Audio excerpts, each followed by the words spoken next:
things that we haven't talked about yet. And if we can get through both of those, that'll be awesome. Okay, so images. So, we've talked about images in our HTML. We've talked about a couple of really basic things we can do with images, changing the size and stuff like that. So we're going to kind of dive into a few more CSS rules that are relevant to images. So as we've talked about, we've already talked about height and width quite a bit for other, HTML elements and any other boxes. We can use those same properties to control the size of our images as well. So again, like we've talked about, this is basically the same thing as using the height and width attribute on the HTML, but it allows you to kind of have space for the image while the image loads. So especially large images, something that's high resolution, large file sizes, it may take, anywhere from 2 to 10 seconds or even a little bit more to fully download that image, so it'll show up on the page. So if you don't specify height and width, there's no empty space left, and then as the image loads, it pops into place and it shuffles everything around. So leaving that empty space can be really useful. And you can also kind of create some common sizes for image sizes. So I'll do this a lot. I mean, typically you want a lot of your images to be the same size. You don't want every single image on your site to be a slightly different size. You might have certain types of images that are going to be certain sizes. So like if you think about like Facebook, so there's several different types of images on Facebook. There's like the thumbnail, your profile thumbnail photo, that's always the same size. There's a photo in your newsfeed, that's always the same size. There's cover photos, those are always the same size. So they'll have classes in their CSS for each of those types of photos, and then they'll apply that class to those images to make sure they're all the same size. So you don't have to say like, on each profile image say, okay, height is 150 and width is 150. You can just say class equals thumbnail or profile photo or something like that, and it'll get that, that style. And that way they're all the same, it's really easy to use, you don't really have to think about it too much. So that's really nice. We also can do some floating, reusing the float property that we've talked about, to align an image next to other elements. So we'll use this within paragraphs of text a lot to make sure that the image floats in line with the text, and we can choose if it's aligned right or left. You probably want to add some margin to the image though when you're floating it, just to add some white space. You don't want the text to run up right next to the image because that'll get kind of hard to read and not look as good. So you might say like float right and then margin 10 pixels or something like that to kind of add some space. So here's another example of having a class for a certain type of image. So we've got this align right class that now I can add to any image, and it'll align right, and it'll have that margin, and they'll all be styled the same. And that way you kind of get a consistent styling of those images that you want to be aligned right. So here's an example of what that would look like. So it's aligned right. It's got a little bit of margin. Again, you don't want that text to go right up next to the image. You want to space it out a little bit. So that's kind of what the result would be. You can also center images. So by default, images are inline. So we can't really do much positioning with them. I mean, we can, but it's a little bit more difficult because they flow within their surrounding text. They're just inline. So in order to center them, we usually need to turn them into a block level element. So say display block on the image. And that will make sure it gets its own line, but it also gives us some more properties to work with on that element. So once it's block level, we can kind of do two different things. We could use text align center on the containing element if we wanted to center everything in that. That has some negative side effects though, because if there's any text inside that element, and maybe we don't want that text centered. So say you've got, a div or something, and you've got, if you did text align center on it, you've got this image here, that's centered, that's great. But then maybe you have a, paragraph that you want to be, aligned to left or something, and then maybe also you want an image over here. If you just do text align center, this text is going to get shifted to the middle as well. And that may not be what we want. So if the image is the only thing inside a div or something, you can just say text line center on that div and align the image. But if you have anything else in there as well that you don't want text align center, you're going to run into problems. So you could add, a div that's around here. You can't see it, but just an imaginary div and say text line center on that div, and that would work just for that image. But a better way to do it would be to use auto for left and right margin on the image itself. So rather than targeting its parent div, target the actual image and do like margin, something for top and bottom, and then auto for left and right. So we've already talked about that a little bit, how if margin left and margin right are both auto, that the browser will do the calculations necessary to make sure it's in the middle of its container. Questions so far on that? Okay, background images. We haven't really talked too much about background images, but it'll allow you to place an image behind any HTML element as the background. So it's really flexible. So you can use it to create a background behind the entire page. You can use background image on the body to say, here's an image that should be the background of the entire page, or some other element within the page. So you can apply background image on a specific div, on a paragraph, something along those lines. It uses this URL format, and it can take relative or absolute URL. So again, it can be an image that you have, uploaded with your site, or it can be an outside image from another website. By default, the image will repeat to fill the entire box it's applied to. So when you say background image, it will just tile across however much space it needs to fill to cover that entire element that you've applied it to. So if you just do background image, and then URL, bg.jpg, it's going to tile, say this image is only 100 pixels by 100 pixels, it's just going to repeat itself line by line, and if you apply it to the body, it's going to take up the entire page. So it's really useful. So like, for example, that's what made it possible to do, like on my website,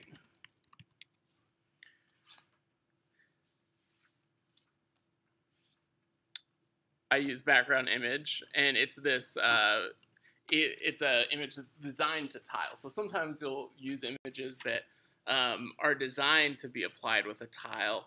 So I applied it to the body. Where'd it go?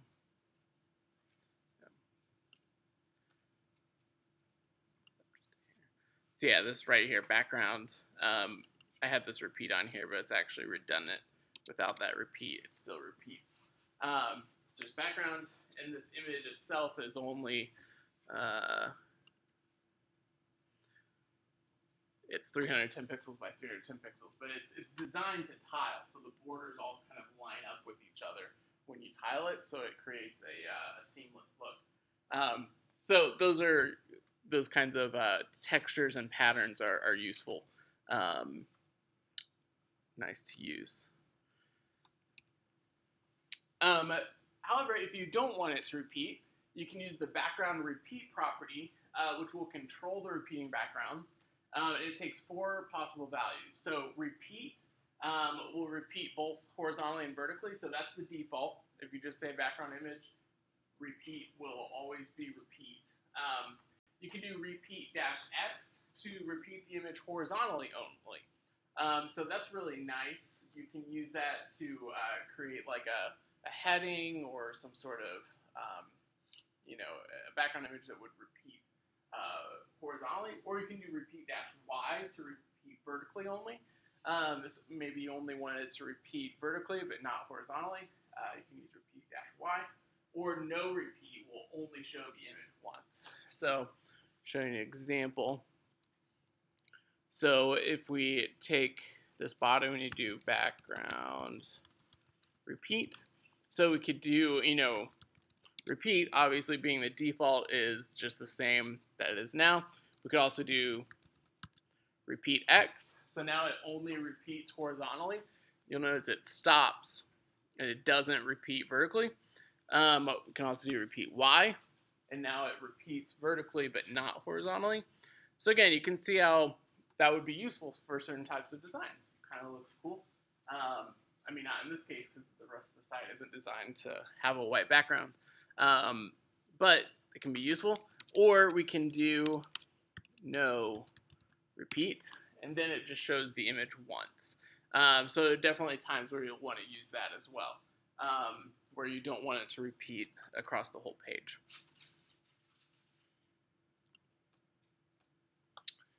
Okay, and then the background attachment property specifies whether a background image should stay in one position or move as the user scrolls on the page. So there's two values. Fix will cause the background image to stay in the same position on the page, and scroll will cause the background image to move up and down as the user scrolls. So scroll is the default. It's just, this is kind of confusing language. Fixed meaning that it's like position fixed. So when you do position fix on an element, no matter where you scroll on the page, the background image or whatever element is position fixed is static in the window. It doesn't move as you scroll. But if you have background attachment scroll, that's the default. As you scroll on the page, the image moves with the rest of the page. So I'll show an example. So let's just leave, this as no repeat, and then let's do if we do background attachment fixed, now as we scroll, that image stays fixed in the browser window. So it stays in position relative to the window, no matter where we scrolled on the page. Whereas background attachment scroll,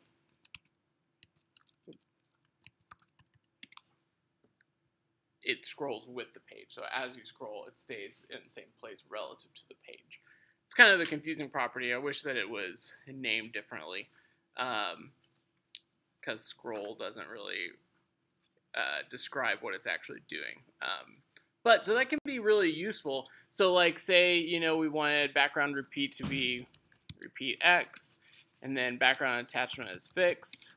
We could do that to create some sort of header that stays in the same place, no matter where you scroll. So it can be kind of cool. I've seen some websites use this in a neat way to kind of create a background that sort of stays in the same place. So it can be very useful.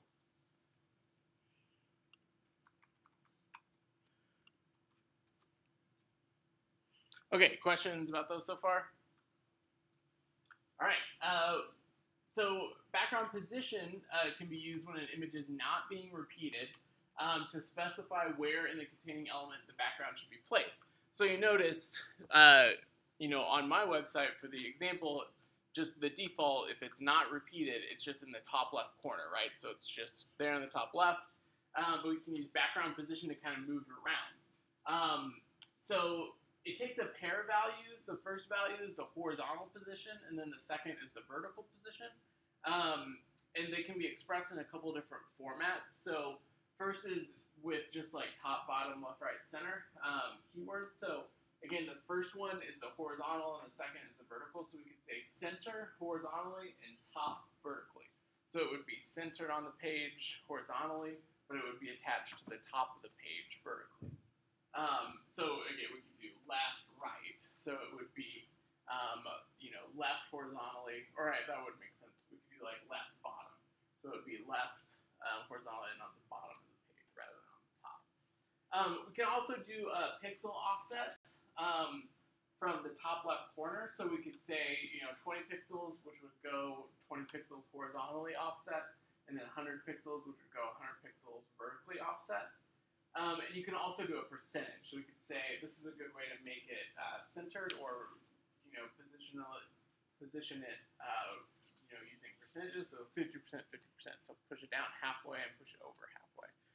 So let me show examples of those. I think I just closed my page.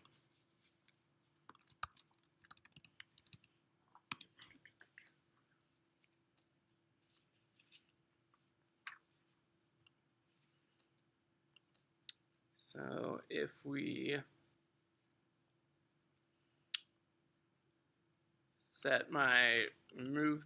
we do, oops.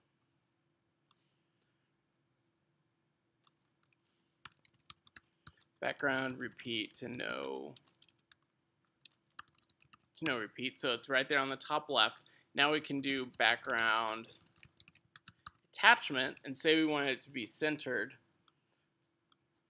Oops. Oh, position, sorry. Center, center. So now it's centered both horizontally and vertically. Centered across here, and then it's centered on the whole page, not just on the window. So it's centered vertically on the page as well. We could do like, you know, center top or center left. So it's centered vertically and it's on the left horizontally.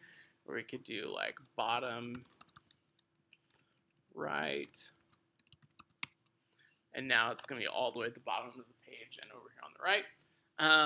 We could also do some offsets. So we could do like 100 pixels, 100 pixels. So it's 100 pixels over from the right and 100 pixels down from the top. Or we could use our percentages and say 50%, 50%. And now it's going to be centered because it's 50% over from the left, 50% down from the top. So again, you're probably not going to do it quite like this with a small image and relative to the entire page. This is relative to its container. So you could have a smaller div and have the background applied within that div and move it around just to kind of fit how you want within that div. Okay, questions about background position so far? Okay.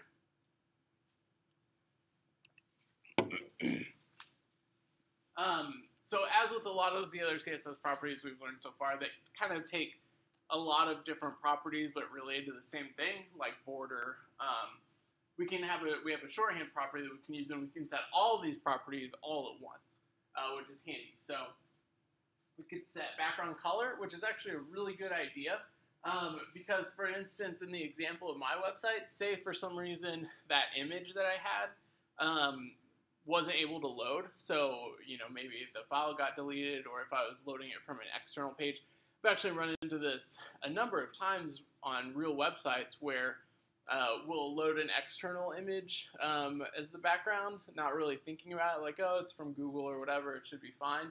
But then one day they take the image down and we have no control over that, and now all of a sudden you have no background image. So setting a background color as a fallback is a really good idea, especially if your site is designed with a dark background or a light background in mind. So for instance, my website, if the image didn't load, the text is almost impossible to read. So having a background color fallback would be really, really useful. I don't have one, but I should. So these are the orders we can set those properties. So you just do background, you do like blue, space, and then you can set your image using the URL format. And then you set the repeat. And then you set the attachment, so we can say fix. And then you say the position, so we could do like top left. And your browser is smart enough, if you remove some of these elements, it will still work. So for instance, I think you can leave off the color if you really want to. You shouldn't, but if you did leave off the color and you said background, URL, no repeat, fix, that will still work. Likewise, you can leave off repeat, or you could leave off fix. You could just say background blue, URL, top left, and that would work.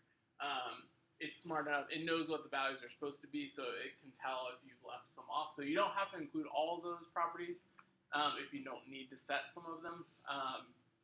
But it's nice. You can just in one line kind of hit all of your background properties.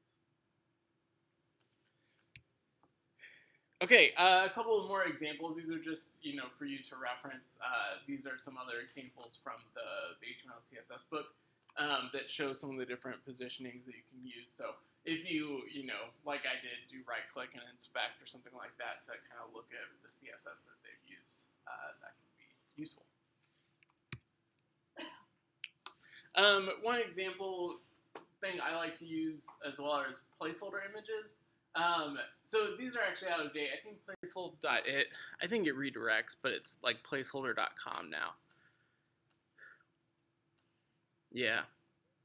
So it's just placeholder.com, but it basically lets you generate images of a certain size on the fly, and it just shows the image size in the text.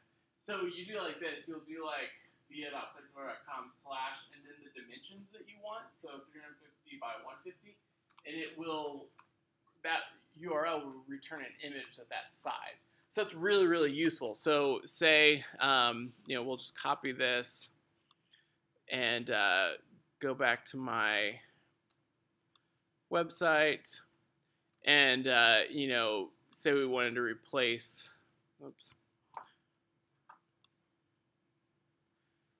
say we wanted to see what a larger background would look like. So we could do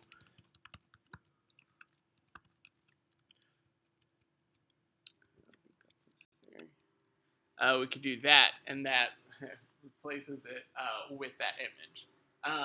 So, and you can change the dimensions. We could say, 450 by 450.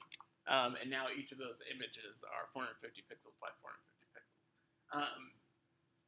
So it's not, it's useful for background, but it's also useful just like if you're designing a site and you want images in a certain place. Like for your city guide, you say, okay, like I know here's how I'm going to do my restaurants section or something, and I know each restaurant is going to have 2 images. You can use this to kind of just throw something in there and adjust the size of it to kind of figure out exactly what size you want to use. So I use this all the time when I'm designing websites, because you can, if you say, okay, after a little bit more designing, you're like, okay, that's too big, I want a little bit smaller image. All you have to do is change the dimensions and say, okay, instead of 450 by 450, let's do, 250 by 350. And now you have a smaller image to deal with. So that's really, really useful. Kind of strange the way that it, okay, it's just showing the label at the top. Really, really, really useful, because you can just change it, and then once you kind of have your design settled and you've got, okay, here's my actual layout, now you know what size images you need, so you can go and resize your real images. I can't tell you how many times I've been designing a site, and I'm like, okay, I'm going to, open this image in Photoshop and resize it and save it and plug it on my page, and then a few hours later, I'm like, I kind of want it to be a little bit smaller, or I need to change the dimensions a little bit, or do some, change a little bit, and you have to go back, readjust it, save it, change the URL or something, and load it again in your site. So it's a lot easier to sort of use these placeholder images to figure out what you want to do before you need to do them. I also really liked, it no longer exists, but there was this placekitten.com that did the same thing, but with pictures of kittens, which was really nice. I think there's now like Place Bear.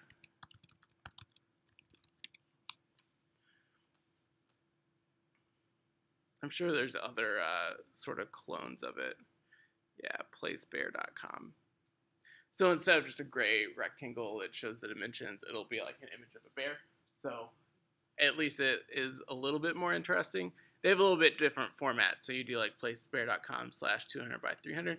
So again, it's just, whatever, 200, if you change this to 400 by 800, it's a different image, but it's going to be that size. So again, really, really useful to just kind of fill in some fake images on your site, but without having to do all the work of, adjusting the sizes. That way you can nail down your design and what sizes you need before you commit to making those edits. Okay, that is the end of this lecture. I just remembered too, I don't think we finished the CSS layout one, so let's jump back to that real quick.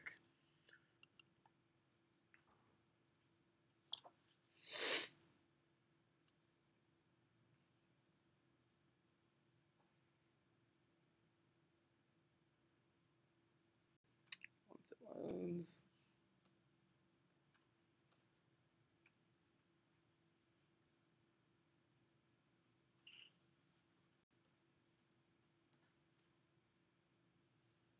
The page is slowing down in your browser.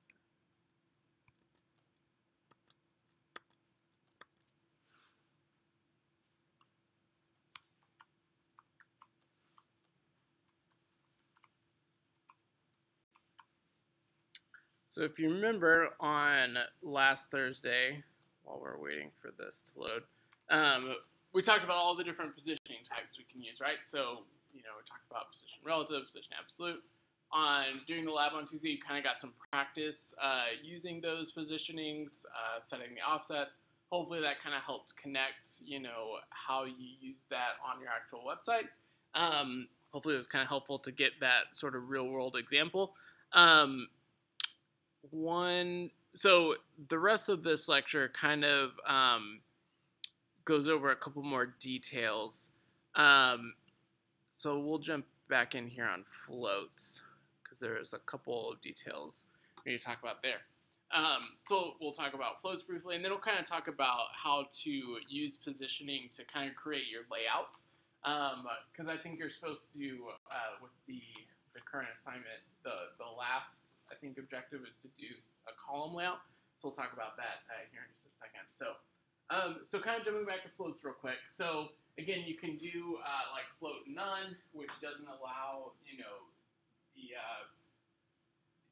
the text to go up next to an image or other elements to go up next to an image, whereas you can do float left to allow other elements to come up next to an element. So one of the labs, I think, was like this, where you use float to have those rocks that were in the way to float up next to each other, right?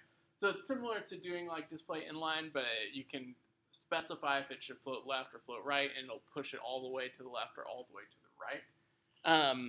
And then there's the clear property, which allows you to clear the float. So if you've got a ton of floated elements, you could say clear, clear left or clear right, and it basically says for this element, don't let it touch any other elements on the left or the right, or both. So we'll use this a lot for if you've got like a tiled, kind of a classic example is if you have an image gallery and you've got like a tiled image layout where you've got like 5 images in a row.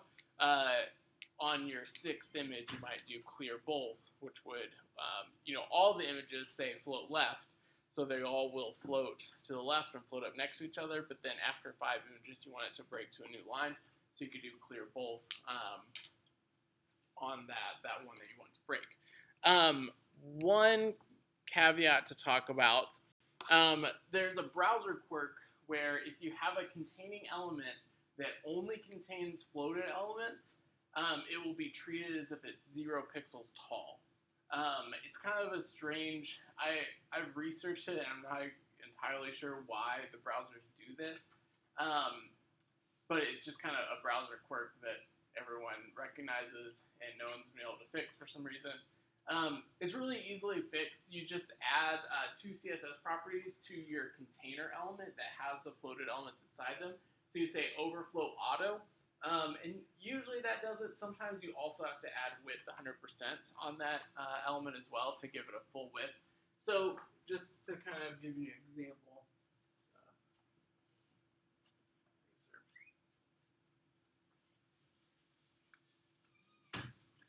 So say you have, a bunch of images that you floated.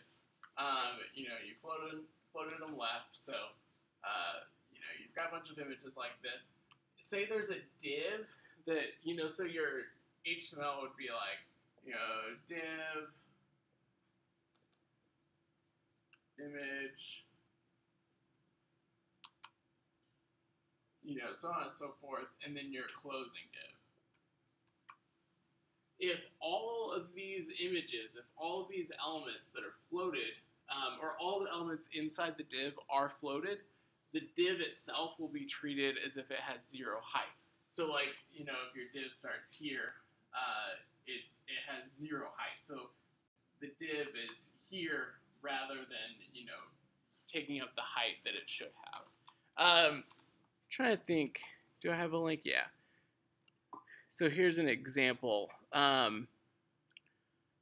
which can get really tricky. For instance, if you have like a background image on that div, that background image won't show at all, or the background color, because it has 0 height.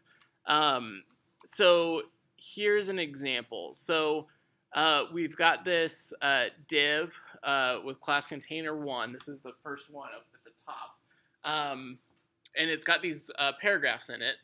And we've floated those paragraphs. So, you know, this 3-column class with 33% and float left. So they're floated. But you'll notice this container has a border on it. But the border only shows up here at the top, and it's actually double. So you're seeing the top border and the bottom border all in the same line. You don't see the border going all the way around like you do on the second one. And, you know, for example, if we added a background color, that background color doesn't show up because this div has a height of 0, even though there's elements inside it that we still see. So it's sort of the overflow properties show, you know, which is the default, right? So you still see the elements that are inside of it that are floated, but that div itself is treated as if it has 0 height, which just adds some weird quirks and some weird issues. And you can see this too, like if you inspect and you know, if we look at the paragraphs have height, obviously because we can see them. You know, they're 242 pixels wide by 153 pixels tall. We can see the height, but when we look at this div here, you see it doesn't have a height or width. It's 737 pixels wide by 2 pixels tall, and that's just because the 1 pixel top border and 1 pixel bottom border. That's the only height that we have. So really, really tricky. And that can give us all kinds of problems if we don't handle it. So the way you handle it, again, is really, really simple. You just do, and usually just start by doing overflow. And 9 times out of 10, just adding overflow auto fixes it. Sometimes you also have to say width 100%, so if that didn't fix it, I would go on to step 2 and add width equals 100%. But usually by doing overflow auto, it fixes the issue. It's something about the way that CSS, the browser, lays it out. The overflow practically is the same thing, right? Like overflow auto, it's going to be show. It's just going to show yourself, but for some reason, adding that rule fixes the issue, and it has full height. So again, you run into this more. It seems kind of rare, but you actually run into it quite a bit, and we'll run into it a couple of times in an upcoming assignment too. You know, and this is a good example. We've got a div, and we've got 3 paragraphs that are floated. We've run into the issue here. Now, if we didn't have a background color and we didn't have a border, we might not notice it. So maybe it wouldn't really bother us and we just move on with our lives. But if you notice weird behavior, such as your background's not showing up, also it can start to have an effect when you do some positioning. Like if we had something in here that was positioned absolute and it was like offset from the bottom, technically the bottom of this div is up here when it has 0 height, right? So anything positioned absolute might be in a really weird position if you haven't fixed the height issue. So again, it's kind of annoying that we have to deal with that, but that is a strange browser quirk that they haven't figured out a good way to fix it for some reason. So again, overflow auto, that'll fix it 9 times out of 10. Okay, so multi-column layout. So many web pages use columns in their design. Columns are a really good way to create a really clean design, have some consistent design. If you have a web page that, you know, like if you've got a page and, you know, you've got like a heading, and then you've got like an image, and you've got some text over here, and then you've got like an image here and some text here, and you've got like a list here, and you've got like a, you know, box here with some links or something, and, you know, and then you've got like an image here and text here. Like if there's not any consistency to it, it just kind of looks messy, right? And it'll look bad. A better approach is to have consistent columns, kind of, you know, outlining sort of the layout of your page and giving some structure to your page. So just I've got some more examples in the slides here, but just by way of example, say we sort of had these imaginary guidelines, we would create everything to kind of fit those guidelines. So we might have our heading centered like this. We might have two images like this and like this, and then have paragraph text here, and then we might have like a button here and a button here, and something along those lines. Even if we sort of do more interesting things and have stuff span more than one columns, at least if we have sort of a structure to the way that we're dealing with our widths and kind of having this column layout, it'll look more tidy and a lot neater if things are structured in a column layout. So typically we use divs to represent each column. So we kind of have to use some sort of element to kind of structure our HTML similar to how we want our page layout to be. So we use three CSS properties kind of together to position the columns next to each other. So we would do width to set the width of the columns. You can use percentages, which is what I usually recommend for a floating layout. Or you can use pixels for kind of a fixed width column. So typically, especially when we're considering mobile users, we want to use percentages so that our layout is a little bit more flexible and adjustable based on our screen size. But you can use pixels if you just want a fixed width column. You then use float to make the columns be positioned next to each other. So you can use float left on all of your columns to have them light up next to each other. And then you probably want to add some gaps, so we would use margin to add what we call a gutter between the columns. That's just the space in between each column. We don't want our content kind of mashing up against each other. So to show you a couple of examples, this is just one example that's a two-column layout, and this would be a fixed layout, so it's using pixels. It's not going to adjust by screen size. It's just going to be a fixed static layout. So we've got our HTML here. We've got a heading. Then we've got a div for our first column. It has a class on it. It's got a heading and a paragraph. Then we've got a second div for our second column that has a class on it and just has a heading. And then here's what we would do in our CSS. So we've taken both of our columns and we've floated them left. So they're going to push as far left as they can, and it's going to allow anything else that's floated to come up next to it. Then we've set on our first one width is 620 pixels, and we've added some margin. And then for the second column, width is 300 pixels, and we've done the same thing with float and margin. So then the result would be this. So we've got our heading, and then we've got our left column, and we've got our right column. And we've achieved that just by having those divs breaking out each section. We've floated them left, and we've given them a fixed width.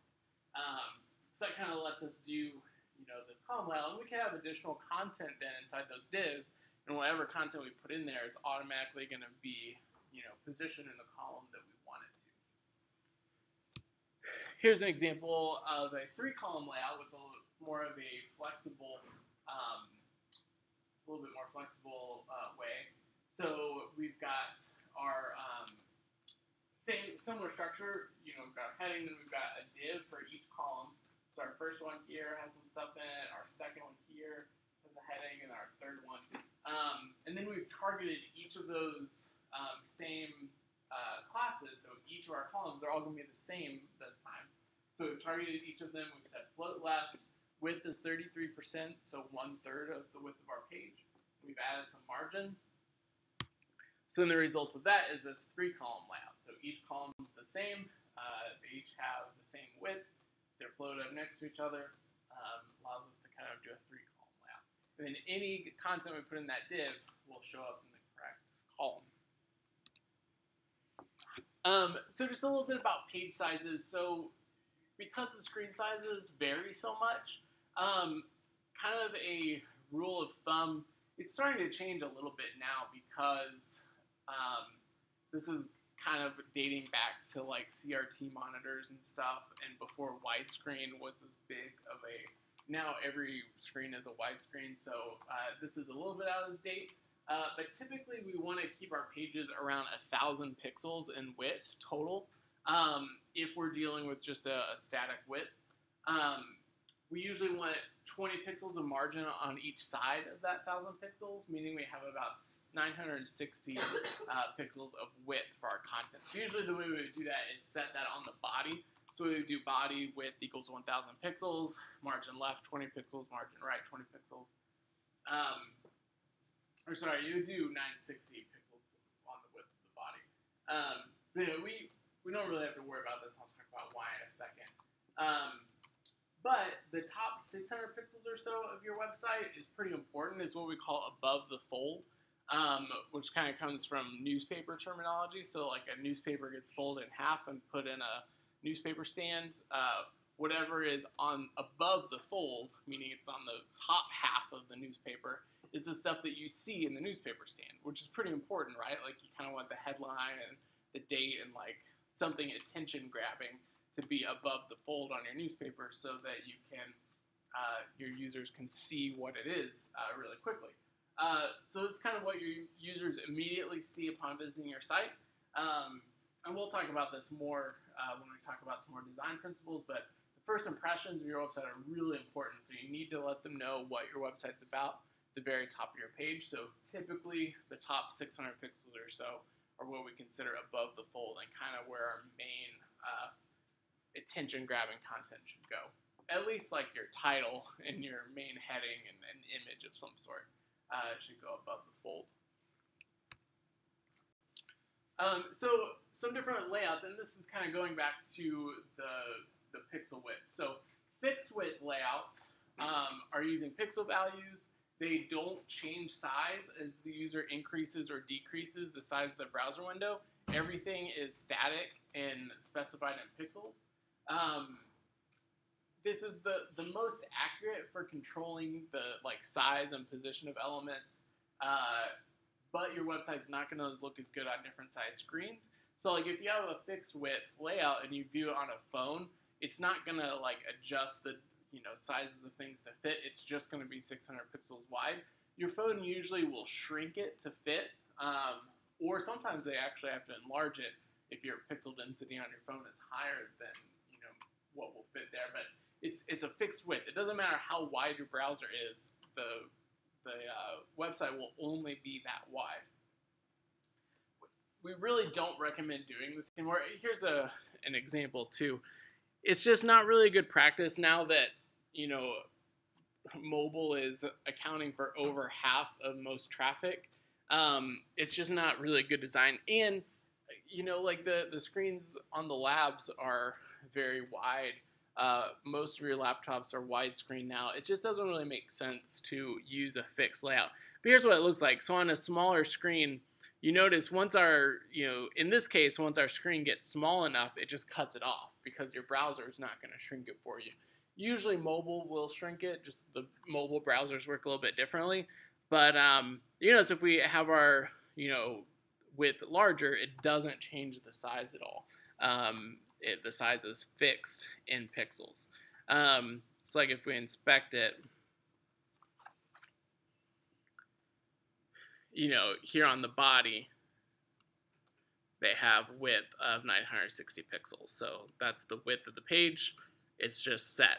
And then you'll notice each let's see, where's their content? They've got this kind of 3-column layout here. So they've set that using really specific, width 300 pixels. Everything's set in pixels. It's very static, very fixed width.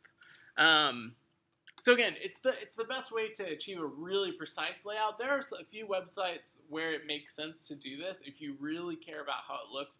If you're trying to do something really artistic, you're trying to win like a design award or something, and you want you never want things to be positioned in a way that you can't always predict.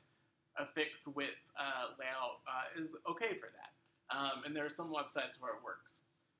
Liquid layouts are layouts that will stretch and contract as the user increases or decreases the size of their browser. So things are set in percentages instead of as pixels. So it'll adjust based on whatever the screen size is. It can be a little bit more difficult to precisely control the layout, but they tend to handle different screen sizes and different devices more gracefully. So for an example, this page is the same, but it's a liquid layout. So as our browser is larger, the page adjusts to fit. As our page is smaller, you notice it doesn't just cut it off after some point, it just keeps shrinking it. So like if you're using a tablet, here, if your tablet couldn't show 960 pixels wide, say the tablet was like sort of here, that looks a lot better than the other one, which just, cut it off. The downside is things are a little unpredictable sometimes. If you have, text in these columns, at some point, it's going to get constrained so much that the text is going to be really long. You might only have like 5 words on a line because it's, getting so small. Like when you get down in here. And here's a really good example. Our header now with the navigation is popped down to 2 lines. That's probably not what you really want to happen. And you have to take some things into consideration when you're designing this. Like if you only look at your page at this width, you're like, okay, awesome, it looks fine. But once that navigation bar breaks down to 2 lines, now it would probably look a little better if you added a little bit of margin here, maybe. So you haven't thought about adding margin top to those links because there was no need to. But now that they're breaking down into a new line, you might think about what other styles you need to add to make sure it looks good on that smaller device, where it's going to, the layout's going to be a little bit different. So again, just something to think about. Same here, this is getting almost comically small. If you had long form paragraphs here, it's going to start to get really hard to read, really hard to use. There's some ways around this, so we can actually do some CSS that's dependent on the screen size, so we can actually change the column layout based on what the screen size is. That's a really good approach. We may get into some of that at the end of the class. If we're using Bootstrap or something like that, it usually will do this kind of thing for us. But again, so liquid layouts are the best way to make sure your website looks good on multiple devices, but we have to be a little bit more careful how we use them because they can do some unexpected things. So that's liquid layouts for you. So again, kind of going back to a column idea. So a lot of designs will use some sort of grid structure to position items on a page. Again, like we kind of talked about here, just to achieve a consistent and professional look. The grids will set consistent proportions and spaces between items too. So we've got, like on our with our columns here, if you have, a consistent gutter or the space between each column, like this space right here is going to be the same as this space right here, as the space right here. Like the space between your columns is the same and it's consistent, which will look a lot better if that is consistent. It looks a lot more professional. And yeah, grids also allow you to kind of create many different layouts using the column system. So again, like this, it's flexible. You can kind of, have some things be wider than others. It doesn't restrict you too much, but it kind of creates a framework that allows you to make sure everything looks good, however you do it. So there's a couple of different grid systems. You can create your own if you want to, and I've done that a few times on simple websites where I'm not too worried about it getting too out of hand. So like you could create a 2-column class that's going to be so wide, so on and so forth. But by far the easiest way to do it is to use an external framework because what they've done for you is done a lot of math. So they've figured out how wide things need to be to span so many columns or to take up so much width. They've already done the math for all of the margins in your gutters, so they've applied styles that create margin between your columns. And they've also created a ton of classes for you in their CSS that you can use those classes to achieve those designs in your page. So 960.js is a fixed grid system. that's pretty good. It was kind of the first grid framework. So it's starting to get a little bit out of date, but it still works. So you can download it here. It's just going to be a CSS file, excuse me, that you would get. You can tell they've got a grid layout. Their page uses this. So like, again, it's just consistent. Like you have 2 columns here. The space here is the same as the space here. Their 3-column layout here is the same as the 3-column layout here. Everything's really proportioned. They've done a lot of work for you. They have a demo here, I think. So this kind of shows what the widths are. So this is where they've done math for you. So if you want something, that spans 5 columns, it's going to be 380 pixels wide, and then you have, this is a 12-column grid, so then you have 7 columns to work with, and that'd be 540 pixels. So they've done all this math for you. And this is actually, yeah. It's like if we inspect, this 220 width div, you can see here they've got this class of grid underscore 3. So if you have a div that has class grid underscore 3, it's going to take up 3 columns, and it's going to, you don't have to worry about what that width needs to be. You just say, okay, I want it to take up 3 columns. You say grid underscore 3, boom, that div takes up that width. We could adjust this. So if we wanted to say, okay, actually, we want this one to be grid underscore 5, it's going to take up more space now. And it's, moved the next column down because there's no longer space to it. Because this next one is grid 9. But, since we've gone from 3 to 5, this should go from 9 to 7. And now there's room for it. So again, super, super handy. They've done a lot of the work for you. They've written a ton of CSS for you. You can just apply classes from their CSS to achieve the widths that you want. Super, super handy. This is a good example. I want to see, too, what their CSS looks like. So, the way that you do this is just include, these are their CSS includes. So these are just kind of auxiliary ones. This is their main CSS file. So all you have to do is include this 960.css, and that CSS file has all of these classes in it. And then you can include your own CSS file after that, to do your own styling with. But if we look at /CSS/ if we look at their actual CSS file, it's not, super, super complicated. It's mostly just long because they've done a lot of work for you. So you've noticed, all of their grid classes, they've done, float left, and they've added margins of 10 pixels around everything. They've got these push classes you can use. So, like certain, grid 6 and grid 8.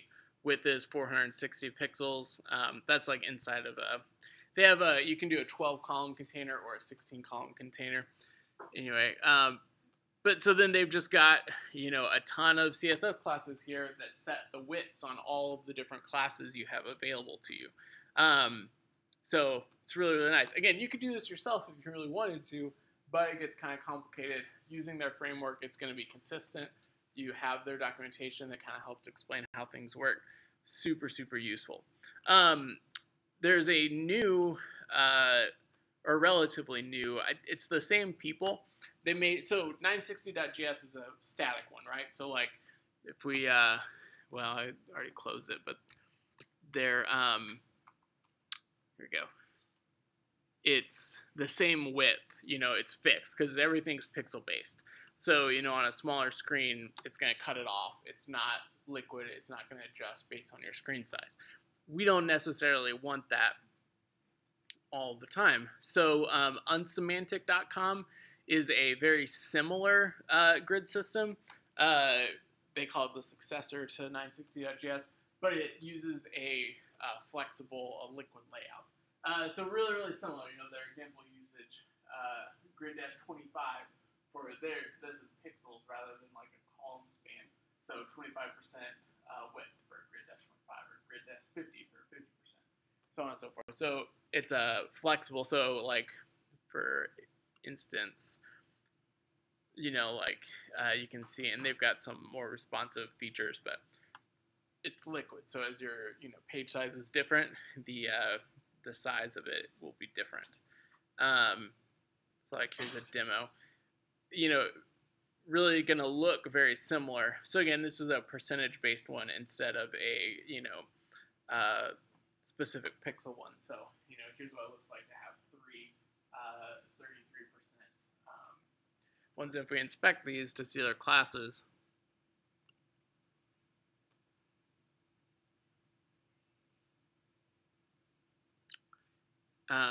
and here's a good example of some more stuff that it gives you. We'll talk more about, yeah, this is a really good example. It's similar to Bootstrap, but a little bit more simple. So they use, again, they're using percentage-based classes. So like grid-33 gives you a 33% wide, column. Notice they also have this class mobile grid 50. So we can kind of imply there that if you use this mobile grid class, then on mobile, that value will be used. So on mobile, instead of being 33%, it's going to be 50%. So now, using this framework, we have a little bit more control over how our website looks on mobile devices. So we notice as we shrink this, once it gets to the mobile breakpoint here, now pretty much everything is 50%. So rather than letting our columns get so small that it just doesn't really make sense anymore, they've said, okay, once we hit mobile size, make it 50% instead of 33%. Super, super useful. Bootstrap does a really similar thing. This is kind of a more simple example, but here's their actual CSS. And theirs gets a lot more complicated because they're doing a lot more things and they do the percentage base, so it looks a lot different. But so like mobile grid 10 here, it's floated left as we would expect with this 10%. They have some IE7 specific stuff too, which is nice. So again, they've done a lot of the work for us and given us some really useful classes that we can include in our page. Bootstrap is also awesome. We'll talk a lot more about Bootstrap coming up. Honestly, unless all you want is your grid system, so both 960.js and unsemantic.com are purely just grid systems. They don't do any other styling for you. They don't provide any other kind of components you can use. It's just a grid system. Those are great if all you need is a grid system. Bootstrap, which we'll use more in class for the next assignment, is more of a fully featured CSS framework. So it provides like a button class that has some styling. It provides some better default styling for our forms. It does a lot more for you rather than just the grid system. It includes a grid system that's similar to Unsemantics, but it includes a ton more stuff as well. So that's a just brief overview of grid systems.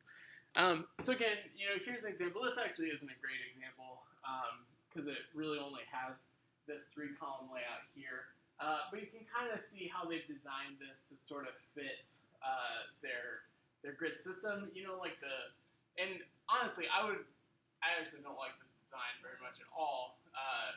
I would have made this box a little bit wider to fit, more consistently within their grids. I probably would have aligned these links with the grid system a little bit better. And like this link is just kind of random over here. I would have push this over here, push it over here to kind of have it fit our grid system. But they really only use the grid system here for their kind of 3 columns. Here, these images don't even quite fit, which I'm not a fan of. So here, hey, Aiden, you might have gone in. Thanks. They've at least broken out, this is an ad that was blocked, but they've at least broken out, here this, you've got your bigger column here, and you've got these kind of sub-columns. So they've at least got that kind of a breakdown. So not a great example, but shows some ideas of how you do this. Again, this is kind of just showing if you did pixels, these are kind of the widths that you would use to achieve, certain layouts. Again, here's an example of how you might break this out. And this was what that other site used roughly. So they just had, full width for, their header and their navigation. Once they hit their content, they kind of broke things out into the grid system. Okay, so we already talked about CSS frameworks. That's essentially what those were. So again, they make life easier. They provide code for some common tasks. You would include the CSS framework code in your projects rather than including the CSS from scratch. So again, like for that 960GS or from Bootstrap, what you do is you just include their CSS before your CSS. So you have all their CSS available to you to use as classes. So there's kind of an example, again, using the 960GS framework if you want to kind of see what that looks like. Let's look at this real quick. Oops. And there we go. So yeah, this uses similar layout that we've seen before, but it's using the 960GS. So up here at the top in their head, they've got their this is the 960GS style sheet here that they've included.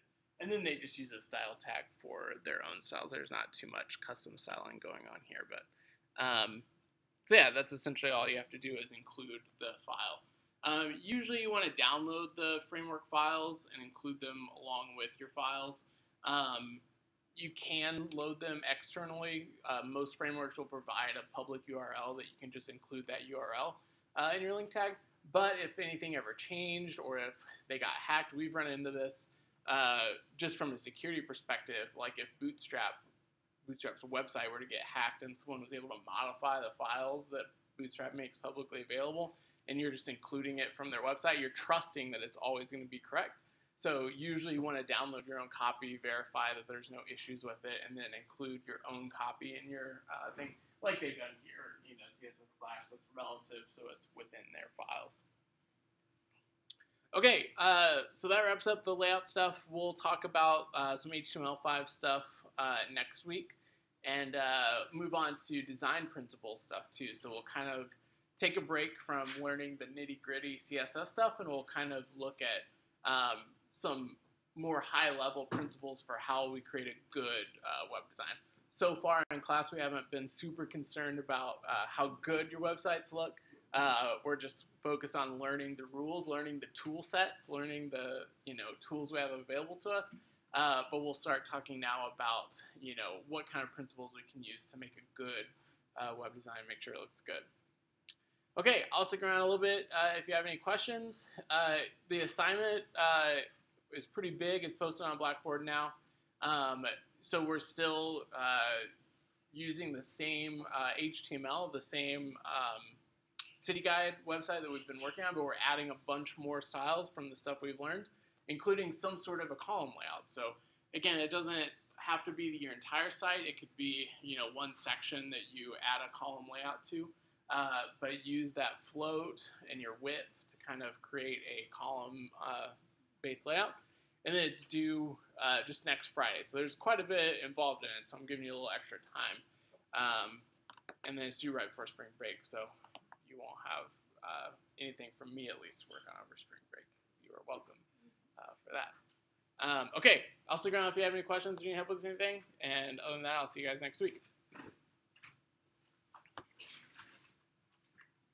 Yeah, I need to take the quiz. Oh, sweet. Which one? The third one? Yeah, the quiz. Oh, there's a copy of it. Okay, is there just one extra? No, there's a copy. Okay, sweet. Okay. You're doing the third quiz too? Yeah, and then Sweet. I just sent you the lab. Sorry, I Oh, yeah, you're wanted good. to ask. I overthink everything. Like literally, I was like spending over an hour just on the first part that was just like move the text, and I'm like, oh my god, I'm so bad at this. I'm like, no, I was just overthinking it because I was thinking back to the other lab we did where we had to like be like, oh yeah, it's a ID within a class, and so I kept on doing like all these. Oh, and stuff. yeah, sure. And then when I just did like like the hashtag number sign because I was like, are you kidding me? Yeah, no, So, you're I good. just need to work on not overthinking. Yeah, no problem.